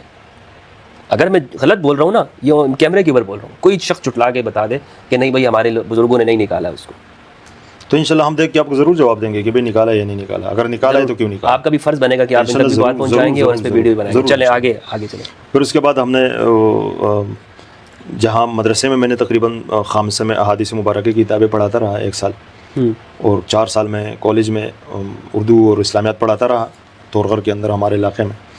اس کے بعد حالات کے مطابق پھر ہم باہر نکلے اور وہاں پر کمپنی میں کہیں جاب کرتا تھا. اب انشاءاللہ تقریباً 1 مہینہ ہو گیا کہ میں نے پرائمری اپنے گھر کے اندر اسکول, ہمارے 150 گھر ہیں, 150 گھروں کے اندر پرائمری اسکول نہیں ہے. تو میں نے کوشش کی کہ بچوں کو کچھ تعلیم, اور میری بھی اٹک بیٹک گھر میں مصروفیت بنے. اٹھنا بیٹھنا جی. تو ابھی آپ کے سامنے ہیں کہ بس کوشش کرتے ہیں کہ اتحاد امت کا کام ہو. بہترین. میں آپ کو دیکھتا ہوں کہ آپ سید جواد نقوی صاحب کے پاس بھی ان کے ادارے جاتے ہیں, کئی جگہوں پہ میں نے دیکھا, اور مجھے بہت اچھا لگا کہ آپ کو ایک شیعہ عالم کے ساتھ کھڑا ہوتے ہوئے, ابھی گزشتہ دنوں آپ علامہ شاہ نقوی صاحب حفظہ اللہ ان کے پاس بھی آپ گئے, جواد نقوی صاحب کے حفظہ اللہ کے پاس بھی آپ جاتے ہیں, دیگر علماء کے پاس بھی. تو یہ اچھا ہے, یہ آپ نے جو ملاقاتوں کا سلسلہ شروع کیا. اب مجھے یہ بتائیں کہ مدارس کے اندر تو یہ سب کچھ نہیں بتایا جاتا نا, نہیں بتایا جاتا, شیعہ کے حوالے سے خاص ذہن ہے. کبھی آپ کو مدرسے میں کبھی یہ بتایا گیا تھا کہ یہ جو شیعہ لوگ ہوتے ہیں یہ کافر ہوتے ہیں؟ تو میں خود جماعت میں تھا, سپاہی صحابہ میں. تو نہیں تو آپ جماعت میں کیسے گئے؟ آپ تو مدرسے میں پڑھنے جاتے تھے نا. نہیں تو شروع میں ایک ترتیب, یہ پولیٹیکل جماعت سے آپ کیسے بنے؟ جیسے مدرسے میں آپ ہوتے تو نا طلباء کی ایک ترتیب ہوتی ہے نا, کہ کوئی جمعیت علماء اسلام میں ہے, کوئی سپاہی صحابہ میں ہے. یہی جماعتیں جو ابھی تنظیمیں کام کرتی ہیں مدارس میں بھی کام کرتی ہیں, وہاں بھی ہوتے ہیں علماء کرام. یہ جو جتنے بھی ہیں ماشاءاللہ علامہ صاحب فلانا, تو یہ مولانا جب ہوتا ہے یہ مدرسوں سے تو آتے ہیں, کہاں سے آتے ہیں؟ گھر میں تو مولوی نہیں بنتا نا. تو یہ ترتیب تو وہاں تھی. تو صحابہ کرام کا سپاہی تو آج بھی ہوں, ایسی کوئی بات نہیں ہے الحمدللہ. اس ٹائم پہ غصہ آتا تھا آپ کو کہ شیعہ مل جائے تو؟ مجھ سے تو اتنی کمیاں ہو گئی کہ میں اپنے ماموں کے ساتھ بھی لڑ پڑا ایک دن. اچھا.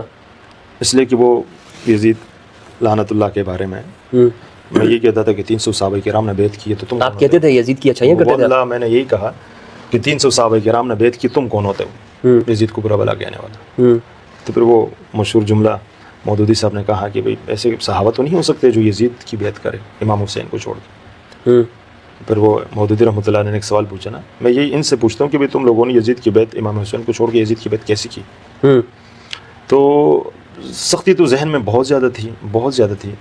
یعنی اتنے آپ متشدد تھے کہ آپ یزید کو بھی آپ اچھا کہتے تھے؟ ہاں, تو میں مانسرہ تھا. مانسرہ میں وہاں تشیع کا کوئی جلوس یہ ترتیب نہیں ہے, شروع سے آپس میں ایک باتیں ہوئی ہے نا, لیکن وہ نہیں نکالتے ہیں خوف کی وجہ سے. خوف نہیں, ایک مطلب عوام اہل سنت اور تشیع کی بات, ایران میں بھی نہیں نکالتے وہ. اچھا, مطلب ایک بات ہو گئی ہے کہ بھئی اس کے لیے.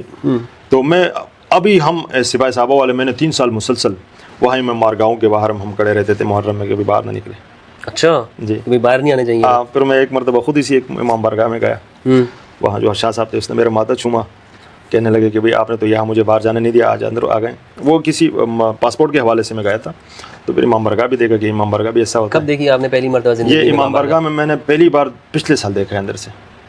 2024 میں دیکھی ہے؟ 2024 میں امام بارگاہ اندر سے. پوری زمانہ طالب علمی میں آپ نے نہیں دیکھی امام بارگاہ؟ کبھی نہیں گئے. اور نفرت رکھتے تھے؟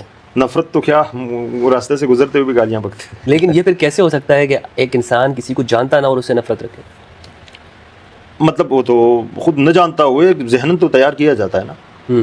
آپ کو بتا دیتے ہیں, آپ دیکھو نا, آپ سے کتنے لوگ ناواقف ہیں, آپ کو گالیاں بکتے ہیں. وہ ایک بات, اگر آپ ناراض نہ ہو, ہم دونوں اسلام آباد میں تھے, کسی نے آپ کو ماں کی گالی دی, آپ اٹھ کے بیٹھ گئے کہ شاہ صاحب میری وہ ماں جو پٹھان ہے سیدھی سادھی, اس نے کیا کیا, ان کو گالی دینے کی ضرورت. اب آپ ان کو نہیں پتہ کہ آپ کیسے آدمی ہیں, میں آپ کو جانتا ہوں تب تو آپ سے پیار کرتا ہوں, آپ سے عقیدت رکھتا ہوں, آپ میرا خاطر رکھتے ہیں. اسی انداز سے جو قریب نہیں آتے اور قریب آتے ہوئے پھر بعد میں پتہ چلتا ہے کہ یہ ایسا نہیں ہے ایسا ہے, آپ کو نہیں دیتے ماں بہن کی گالیاں؟ دیتے ہیں. پھر تو آپ کو نہیں جانتے پھر بھی گالی کیوں دیتے ہیں؟ آپ مجھ سے یہ سوال کر رہے ہیں. تو اب الحمدللہ جو عقیدہ میرا ہے دیوبند کا ابھی بھی الحمدللہ دیکھیں اچھی بات ہے. نہیں بدلنا، اپنی ضمیر کو بیچنا اور پھر خصوصاً اپنے عقیدے کو بدلنا، یہ تو میرے خیال سے یہ ایمان نہیں ہے، بے ایمانی کی بات ہے. اور میرا تو رویہ یہ ہے کہ جہاں بھی اہل بیت ان سب چیزوں سے بہت اوپر ہے نا. بالکل دیوبندیت، سنیت، بریلویت، شیعت، اہل البیت ایمان ہے. بالکل. میں جب قرآن پڑھتا ہوں نا، قرآن مجید میں ہے کہ والعصر ان الانسان لفی خسر الا الذین آمنوا وعملوا الصالحات. میں جب قرآن کی کوئی بھی آیت جب آمنو والا پڑھتا ہوں نا، آمنو والا یا السابقون الاولون، تو میرے سامنے علی اور آل علی ہوتے ہیں علیہم السلام. اہل البیت ہوتے ہیں میرے سامنے. یہ میں ان کو ایمان سمجھتا ہوں. ایمان بعض اوقات میں کہتا ہوں کوئی عقیدہ وغیرہ بھی کچھ نہیں ہوتا، ایمان سب سے ٹاپ پر ہے. کچھ لوگ اس کو سمجھ نہیں پاتے. مفتی صاحب ابھی چند دنوں ہمارے علاقے کے مولوی میرے خلاف ہو گئے نا کہ بھئی یہ دیوبندی نہیں ہے، یہ دیوبند کا دفاع نہیں کرتا. اچھا. میں نے کہا دیوبند 150 دفاع ان ہستیوں کا کرو جو 1400 سال سے ہم یہاں سلسلہ جو چلتا ہوا آ رہا ہے. ہاں. تو میں نے کہا دیوبندیوں کا دفاع کریں گے جہاں ضرورت پڑے گی. البتہ دیوبندیوں میں اگر ایسی کوئی کمی بیشی ہوگی تو ہم تو ان کے ساتھ کھڑے نہیں ہو سکتے ہیں. ہو دیوبندی ضروری تو نہیں ہے. پرسوں میں نے شہنشاہ حسین نقوی صاحب سے بھی یہی کہا. میں نے کہا آپ کے جو رہبر ہیں یا جو بھی ہیں، بعض باتیں میں نے اپنی ذاتی ہمارے سادات کی ایک بات ہے کفر سیدہ، اس پہ میں نے بات کی. میں نے بولا شاہ صاحب بات یہ ہے کہ بھئی بہت ساری چیزیں ہمارے مسلم شریف کے اندر، ہمارے احادیث کے اندر ہیں، سیاہ ستہ کے اندر، جیسے ابوین مصطفیٰ، ابوین کریمین مصطفیٰ کے بارے میں لکھا ہے کہ نعوذ باللہ وہ کافر تھے. میں نے بولے اس حدیث کو میں دیکھتا بالکل نہیں ہوں، مانتا نہیں ہوں. جو چیزیں جو حضور علیہ الصلوۃ والسلام کے اجداد یا ان کی اولاد کی ذرا سی بھی توہین کی سبب بنتی ہے ہم اس کو نہیں مانتے، چاہے وہ میرے استاد نے، میرے باپ نے کیوں نہیں لکھی ہو. یہی بات ہے نا. میں نے ان سے کہا کہ آپ کے ہاں بھی بہت ساری باتیں ہوتی ہیں لیکن البتہ بعض چیزیں وہ غلط ہوتی ہے، اچھی ہوتی ہے. تو اسی انداز سے میں نے ان کو یہ کہا کہ بھی ہم دیوبند کا دفاع کریں گے جہاں ضرورت پڑے گی، ٹھیک ہے نا. البتہ اگر آپ کہیں کہ بھئی آپ ایک جگہ دفاع کرو، جیسے لال مسجد کے اندر ابھی یزید کو رحمۃ اللہ رضی اللہ وہ کہہ رہا ہم نسلاً کرتے ہیں، وہ بھی دیوبندی ہے، تو ہم تو یہاں کھڑے نہیں ہو سکتے. بہترین. اچھا بندیالوی صاحب جو ہمارے تکفیر نہیں کر سکتا. نہیں میں تکفیر نہیں، وہ جو تکفیر نہیں، وہ جو ان کا دفاع کرتا ہے یزید کا، تو میں کیا میں بولتا ہوں میں دیوبندی، اس نے کہہ دیا میں بھی اس کے ساتھ کھڑا ہوں گا. میں تو لیکن یہ بات آپ نے اسکپ کر دی، آپ نے بتایا نہیں کہ آپ میں تبدیلی کیسے آئی. تبدیلی کیوں نہیں بتاتا؟ یہ راز کیوں نہیں بتایا؟ پچھلی ملاقات میں بھی آپ نے نہیں بتایا کہ آخر یہ سید طیب شاہ صاحب آخر وہ جو کہتا تھا کہ بھائی شیعہ لوگ اپنے گھروں سے باہر نہ نکلے، میں ان کو جلوس نہیں کرنے دوں گا، کافر ہے شیعہ، دیواروں پہ جا کے چوکنگ بھی کرتے تھے آپ، مجھے پتہ چلا ہے. جو اتنی یہ سب باتیں مجھے پتہ چلی ہیں آپ کے بارے میں، اور یہ آپ نے مجھے نہیں بتائی ہیں لیکن معلوم ہوئی ہے مجھے. بہت سارے وجوہات ہیں. ادھر سے آپ اتنا ماشاءاللہ یہ سفر آپ نے طے کیا، ابھی آپ شیعہ کے ساتھ بھی بیٹھتے ہیں، اہل تشیع کے ساتھ، تو کیسے چینج کیسے؟ بس بہت سارے اس کی وجوہات ہیں. ایک وجہ آپ کو مختصر ایک ہی وجہ بتا دیتا ہوں کہ میں جب 2018 تبلیغ میں تھا نا، ہمارے جماعت میں کچھ علماء کرام بھی تھے. میں نے جہاں وہاں اہل بیت کا تذکرہ کیا تو ایک نے کہا کہ ہمارے مدرسے میں شیخ الحدیث نے یہی کہا کہ علی کا کیا دور تھا، اس میں تو سارے فسادات تھے. ایک لفظ میرے لیے تبدیلی کی سبب بنی. پھر اس کے بعد میں نے دیکھا کہ خلیفہ چہارم، حضور کا بھائی، اور پھر امام الاولیاء، ان کے دور کے بارے میں کوئی آج کا بندہ اس انداز سے بات کرتا ہے. تو پھر اس کے بعد ہم نے کتابیں دیکھی، پھر اس کے بعد ہمیں علی کے فضائل ملے. پھر اس کے بعد میں ایک سوال آپ کا بنتا ہے لیکن اس سوال کے بغیر اگر میں آپ کو جواب دوں، یہ تقریباً رمضان سے پہلے میں نے ایک جگہ مسجد میں نماز پڑھی مانسیرہ کے اندر، تو ایک سفید ریش وہ ہاتھ کھول کے نماز پڑھ رہا تھا. بندے کو ایک تجسس ہوتا ہے کہ ان سے پوچھوں. میرے ساتھ بیٹھ گئے تو میں نے بولا اچھا ایک بات بتائیں، ماشاءاللہ آپ نے تو ہاتھ کھول کے نماز پڑھ لی. میں نے بولا کب سے ہاتھ کھول کے نماز پڑھ رہے ہو؟ تو وہ کہہ رہا تھا کہ 2 سال ہو گئے، سفید ریش ہو کے 2 سال ہو گئے ہاتھ کھول کے نماز پڑھ رہے. میں نے بولا ہاتھ کھولنے کی وجہ کیا بنی؟ تو وہ کہہ رہا شاہ صاحب ناراض تو نہیں ہوں گے؟ میں نے بولا نہیں. بولے آپ لوگوں کا تعصب اہل بیت کے ساتھ. اور پھر مجھے ایک ویڈیو اس وقت ذہن میں اور سامنے بھی گزری کہ ایک مولوی بیان کرتا ہے اور بیان میں بولتا ہے کہ بھئی ایک نیا ڈرامہ ہے کہ ہر ایک کے نام کے ساتھ کاظم علی، فضل علی اور طیب علی، کہ بھئی ایک چیز بنی ہے، تم لوگ جو ہے نا علی علی کیوں رکھتے، تم تو شیعت کی طرف گئے ہو. اب اس مولوی کو یہ نہیں پتہ کہ علی کون ہے. استغفر اللہ. اور یہ ویڈیو انشاءاللہ میں آپ کو بھی دکھا دوں گا، آپ بھی اس کے اوپر بات کریں گے اور انشاءاللہ میں خود بھی بات کروں گا. اب یہ بتائیں کہ جو ہماری نوجوان نسل ہے تسنن کی، وہ جب اس مولوی کی باتیں سنیں گے اور وہاں سے پھر اہل تشیع کی طرف سے اہل بیت علیہ السلام کی محبت دیکھیں گے، خدا کی قسم وہ جائیں گے. صحیح کہہ رہا ہوں، جائیں گے. اچھا اور دوسری بات یہی تو میں ان کو کہہ رہا ہوں، یہی تو میں بتا رہا ہوں کہ بھائی اپنی کیوں یہ آپ لوگ جھوٹ بولتے ہیں ان کی نفرت کے اندر. چھوٹی چھوٹی باتیں یہ لوگ سمجھتے ہیں، یہ لوگ اس بات کو، آپ کا نوجوان آپ سے متنفر ہو جائے گا، لیکن یہ ان کو سمجھ میں نہیں آ رہی ہے بات، یہ پھر بھی اسی میں لگے ہوئے ہیں، تکفیر کرنے کے اندر لگے ہوئے ہیں۔ بھئی آج کے زمانے میں اگر آپ کسی کو تشدد رکھو گے نا، یہ وہ پرانا زمانہ نہیں ہے کہ آپ ڈرا کر لوگوں کے عقیدے بدل دیا کرتے تھے، یہ سوشل میڈیا کا زمانہ ہے، حقیقت اس میں ڈرا کر لوگوں کے نظریات کو بدلا نہیں جا سکتا ہے، اس میں آپ کو ان کی سہولیات دینی پڑیں گی، آپ نے لوگوں کو وہ حقائق بتانے ہوں گے کہ جو کتابوں کے اندر لکھے، نہیں بتائیں گے تو معذرت چاہتا ہوں میں، سنی نوجوان آپ سے متنفر ہوگا، اسے اگر نظر آئے گی یہ بات، مثلا آج کوئی مولوی یہ بڑے سے بڑے تکفیری تھوڑے تھوڑے آپ کو دیکھ رہے ہیں نا ماشاء اللہ لبرل بنتے ہوئے نظر آ رہے ہیں، لبرل نظر آ رہے ہیں تھوڑے سے، یہ کیوں ایسا ہو رہا ہے؟ یہ اس لیے ہو رہا ہے ان کو معلوم پتہ چل گیا ان کو پتہ لگ گیا ہے کہ بھائی ہماری وہ نفرت والی پالیسی اب نہیں چل سکتی، بالکل حقیقت، تو بدلیں اپنے آپ پالیسی بدلیں۔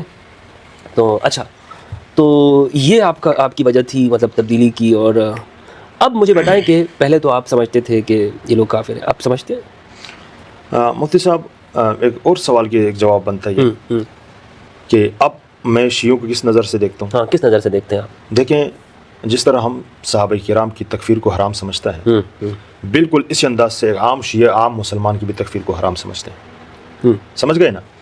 کہ جس طرح مجھے تکفیری بہت برے لگتے ہیں، اس کی وجہ یہ ہے کہ وہ مسلمان کے اوپر کفر کا فتویٰ لگاتے ہیں، ٹھیک ہے نا؟ صحیح ہے۔ اور پھر اسی انداز سے میں ایک تسنن سنی ہو کر بھی جو ہمارے مقدسات کی تکفیر کرتے ہیں ان کو بھی اسی نظر سے دیکھتا ہوں جو نظر میری ان تکفیریوں کی پڑتی۔ کفر کی ایک وجہ ہونی چاہیے نا، آمنت باللہ و ملائکتہ ایمانیات ہے نا، اگر شیعہ نہیں، اگر آپ بھی ان میں سے کسی ایک چیز کا انکار کریں گے پھر آپ کو تب ہم کافر کہیں گے۔